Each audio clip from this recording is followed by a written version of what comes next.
नमस्कार, मैं हूं श्याम गिरी। आप देख रहे हैं हमारा चैनल मुद्दा भारत का यानी मुद्दा आपका।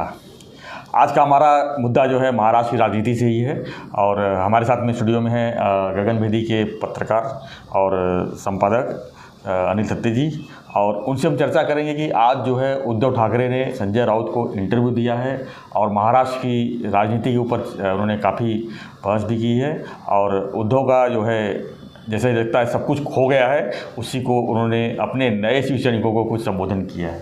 तो थत्ते जी, आपका तो सबसे पहले स्वागत है हमारे चैनल में। 4-5 दिन गैप भी हो गया है, हम कुछ बात नहीं कर पाए। तो आज का जो विषय था, जो संजय राउत को जो उन्होंने मुलाकात दिया है साहब, एक समझ लो वीडियो बना के, उससे क्या मैसेज दिया उन्होंने, क्या समझ रहे हैं आप इस चीज़ को? मेरी बात तो ये है जी कि उद्धव जी का ये जो इंटरव्यू है जी, वो अभी आप जानते हैं मेरे और संजय राउत के कितने गहरे रिश्ते हैं। तो मैं बाला साहब के ज़माने से देखते आया हूँ कि वो पहले स्क्रिप्ट तैयार करता है। मतलब संजय राउत खुद लिखते हैं करते? इंटरव्यू संजय राउत ही लिखता है। अच्छा। बाला साहब का हो, उद्धव का हो, वो लिखता है, बाद में वो उनको दिखाता है। अभी तक ये तुम्हारे चैनल वाला मीडिया नहीं था, तो वो देखते थे, उसमें थोड़ा कुछ करेक्शन बोलते थे, नहीं ये सेंटेंस ऐसा कर, ये ऐसा करो, ये ऐसा करो, और फिर वो छप जाता था। तो लोगों को लगता था कि भाई हाँ, बाला साहब का इंटरव्यू हमने पढ़ा। जबकि रोज़ का जो एडिटोरियल है, अग्रलेख पेपर का, वो बाला साहब के नाम से संजय ही लिखता था। अब उद्धव की तरफ से वही लिखता है। तो बाला साहब और उद्धव, इनकी जो भी ओपिनियंस है या होने चाहिए, कई बार तो ऐसा है कि उनके होते नहीं हैं।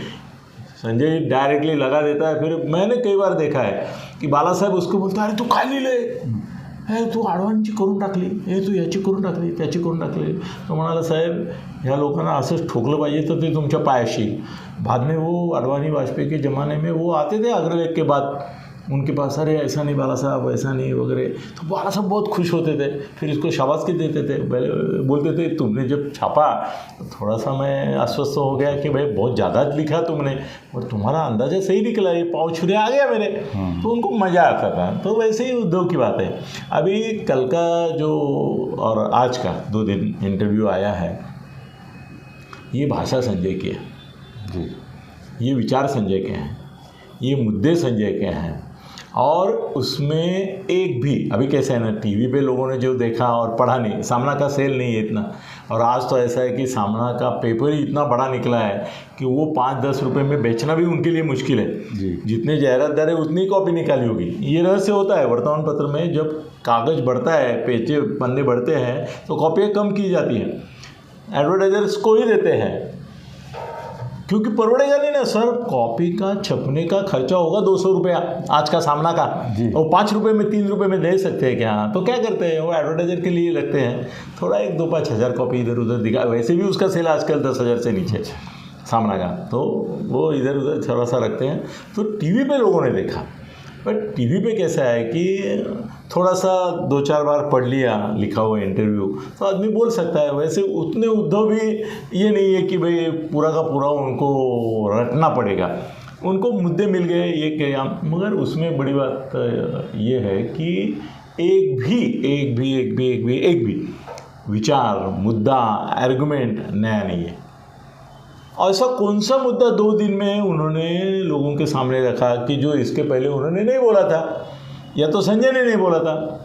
संजय ही बोलता है, ये बहुत कम बोलते हैं, संजय ही बोलता है। संजय ने आज तक जो मुद्दे उपस्थित किए उन सबका एक कलेक्शन, वो कलेक्शन कोट बुक आता है कि नहीं, बुक ऑफ कोटेशन जी, वैसे संजय ने अपने पिछले 15 दिन में जो भी कोटेशंस दिए मीडिया को, तो वो सब एक साथ किए और प्रिंट में सामना में छाप दिए और उद्धव को बता दिए कि ये पॉइंट है, ये आपको बोलना अच्छा रहेगा। और 2 कार्ड खेलने हैं अपने को। एक कार्ड खेलना है सिंपैथी कार्ड, कि भाई मेरे ऊपर तरस खाओ, मेरे ऊपर तरस खाओ, देखो मैं डूब रहा हूँ, देखो मेरा विश्वासघात किया गया है, वगैरह वगैरह, मुझे बचा लो। मुझे बचाएंगे कौन, खुद को बचाना पड़ता है, थोड़ा दूसरा कोई बचाता है किसी को। तो भाई को मैं ये विश्वासघात किया है, मेरे को ये किया है, मैंने जिनको सम्मान दिया, मैंने जिनको ये किया, पद दिए, जिनको मौका दिया, अरे तुमने मौका देते समय तुम्हारी अक्ल कहाँ गई थी कि तुमने कैसे लोगों को, तुम्हें तो चॉइस यही निकला, सबके सब गद्दार, ये क्या चॉइस निकला? पीठ में छुरा घोपा, काय का छुरा?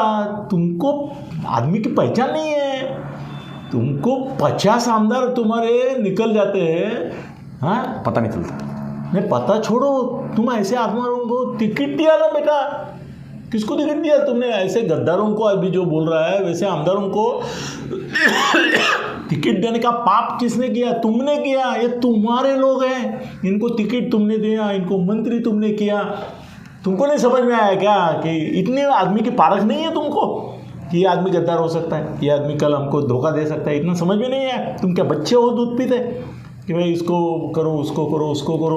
अब जिनको गाली दे रहे हैं उनको बनाने वाला कौन है? यही है। उनको ताकत देने वाला कौन है? उद्धव ही है ना। लेकिन गद्दारी का कारण भी तो नहीं बता रहे हैं। ये गद्दारी सर, गद्दारी कहाँ है? ये गद्दारी नहीं है, ये सबक सिखाना है सर। गद्दारी और सबक सिखाने में फ़र्क है जी। कल अगर आप एक एस्टेब्लिशमेंट में काम करते हैं और वो एस्टेब्लिशमेंट कोई गलत काम कर रही है और आप पुलिस में जाके रिपोर्ट करते हैं या उसके खिलाफ बगावत करते हैं, तो वो बगावत जो है वो क्रांति होती है, बगावत नहीं होती। आप एक्सपोज करते हैं, उद्धव को एक्सपोज किया इन लोगों ने, और एक आदमी करे, 2 आदमी करे, 25 करे, 50 तेरे पास 55, उसमें से 50 तेरे खिलाफ। हैट, मैं तो मतलब प्रमुख पद से भी इस्तीफा देता। मैं 55 से 50 मेरे पास नहीं, 18 खासदार, उसमें से 12 चले गए और 2 कल जाने वाले, 14। मेरी क्या हैसियत रही, मेरी क्या पुण्याई रही, मेरा क्या ये रहा, प्रतिष्ठा रही कि 18 में से। और इतने लोग पागल होते हैं, इतने लोग बुरे होते हैं, अकेला मैं ही शाना।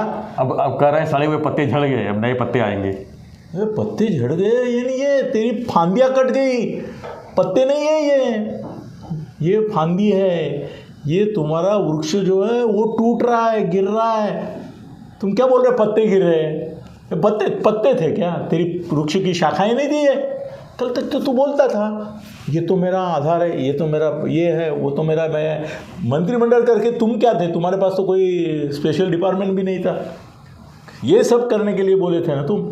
और दूसरी बात यह है कि संजय ने अपना कलेक्शन जो था इसके गले मार दिया। हाँ। मैं उद्धव जी की तारीफ एक चीज़ के बारे में मुझे करनी होगी और वो चीज़ ऐसी है कि सक्सेसफुल रिट्रीट जिसको बोलते हैं कि माघार लेना भी सक्सेसफुल कभी कभी होता है, वैसा उन्होंने वो कार्ड अच्छा खेला कि भाई एक सहानुभूति लोगों में पैदा हो उस तरह से। वो जो बोले और जो संजय ने उनको पढ़ाया वो अच्छी तरह से उन्होंने परफॉर्म किया। इसके लिए उनको मैं मार्क दे दूंगा कि भाई आपने जो संजय ने लिखा वो अच्छा बोला।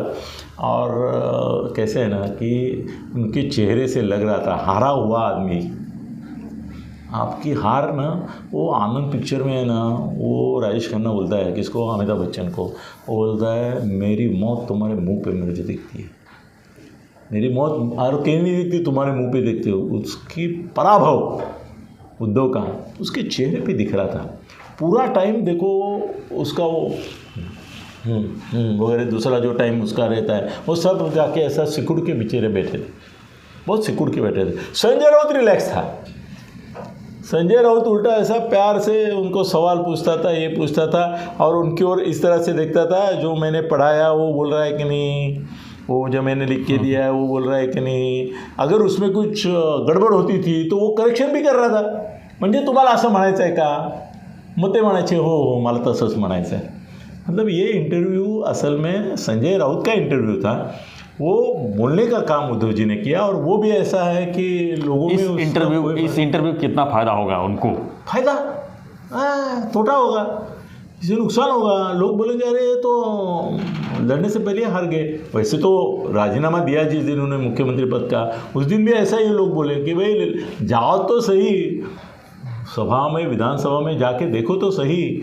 और उनको मालूम था कि मेरे आजू बाजू में कोई नहीं है, मैं अकेला हूँ करके वहाँ भाग गए।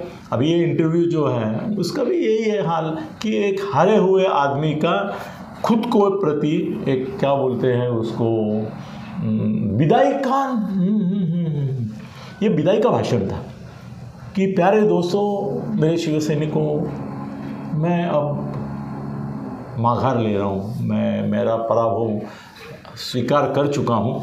अब आपके अब किया वतन तेरे हवाले। वैसे अभी आप शिवसैनिक हैं, आपको शिवसेना बचानी है तो बचाओ, नहीं बचानी है तो मेरा तो कोई अभी ये नहीं, आपके सिवा मुझे कोई सहारा नहीं है। देखो ना, उन्होंने ऐसा कभी बोला क्या कि मैं ये करूँगा वो करूँगा? नहीं ना बोले, वो बोले शिवसेना शिवसेना है। और बाला साहब के बारे में तो वो फिर से मुझे ऑब्जेक्शन आता है। प्रकाश अंबेडकर कल अगर बोलता है कि भाई बाबा साहब अंबेडकर का नाम नहीं लेने का, वो मेरे आजोबा थे जी। अरे तुम्हारे आजोबा थे तो या पिता थे तो वो पूरे देश के नेता थे। गांधी के ऊपर ये उनके बेटे ने कभी अधिकार जताया क्या? जितने भी बड़े आदमी होते हैं वो बड़े होते हैं, वो ऐसे कुटुंबिक इसमें बड़े नहीं रहते हैं। बाला साहब के ऊपर पूरे महाराष्ट्र का अधिकार था। मैं भी बोल सकता हूँ, मैं था बाला साहब के साथ 7.5 साल तो क्लोज। मैं भी बोला सकता हूँ बाला साहब मेरे बाप हैं, मैं बाला साहब का फ़ोटो लेके घूमूंगा। आप कौन मना करने वाले? मैं बाला साहब का नाम ले सकता हूँ कि नहीं? ले सकता हूँ। शाहू फुले अंबेडकर का नाम हम ले सकते हैं। उनका कोई घराने का आदमी आके हमको अगर बोलेगा कि शाहू फुले अंबेडकर का नाम मत लो, वो मेरे मापजादा थे, वो मेरा प्राइवेट प्रॉपर्टी है, लोग गाली देंगे, बोलेंगे महापुरुष को, एक महान नेता को तुम चुटकुला करके अपने खीसे में रख के अपना प्राइवेट प्रॉपर्टी समझते हो, गालियाँ देते। बाला साहेब एक महाविभूति थे, वो हिंदू हृदय सम्राट थे। हाँ, उनका दिल भी बड़ा दिल था, उनको भी आनंद आता था पूरे देश में हिंदू हृदय सम्राट करके बोलते थे। उनका नाम, राज ठाकरे ने भी उनका नाम लिया तो इन्होंने यही बोला था उस समय। हाँ। कि मेरे पिता का नाम लो। वो तुम्हारे पिता नहीं है, प्रजापिता है, वो पूरे देश के पिता है महात्मा गांधी। वैसे ये भी पूरे महाराष्ट्र के पिता थे, पिता समान थे। पिता का नाम तुम्हारा पर्सनल खून के रिश्ते से पिता नहीं बनता है, विचार के, दिल के रिश्ते से। तो एकनाथ शिंदे और इनको पूरा हक बनता है बाला साहब का नाम लेने का। वो किसी की जागीर नहीं है, किसी की प्राइवेट प्रॉपर्टी नहीं है। अभी जिस तरह से आदित्य ठाकरे जो है अब लोगों के बीच में जा रहे हैं, उद्धव ठाकरे कह रहे हैं हम भी जाएंगे, महाराष्ट्र दौरा करेंगे, तो अब दौरा के पीछे क्या? भाई दिल का दौरा है, वो पड़ा अभी जी, उससे संवरने के लिए ये दौरा निकाल रहे। आदित्य जो है ना, पहले तो बाबा तू आवाज़ सुधार तेरी। जब वो बोलता है ना, तो अगर सामने किसी ने बताया नहीं कि आदित्य बोलता है, तो थोड़ी टाइम समझ में आता नहीं है कि कोई लड़की बोल रही है कि लड़का बोल रहा है कोई। और उसका बोलने का जो तरीका है उसमें ना कोई ड्रामा है, ना कोई ऐसा ये है। अभी मतलब उद्धव जी का एक नेता का बॉडी लैंग्वेज नहीं है। उद्धव जी बार बार बोलते हैं कि मर्द हूँ और मर्द बनो, ये करो वो करो। वो जो एक मर्द नेता का रूप है लोगों को बहुत पसंद आता है।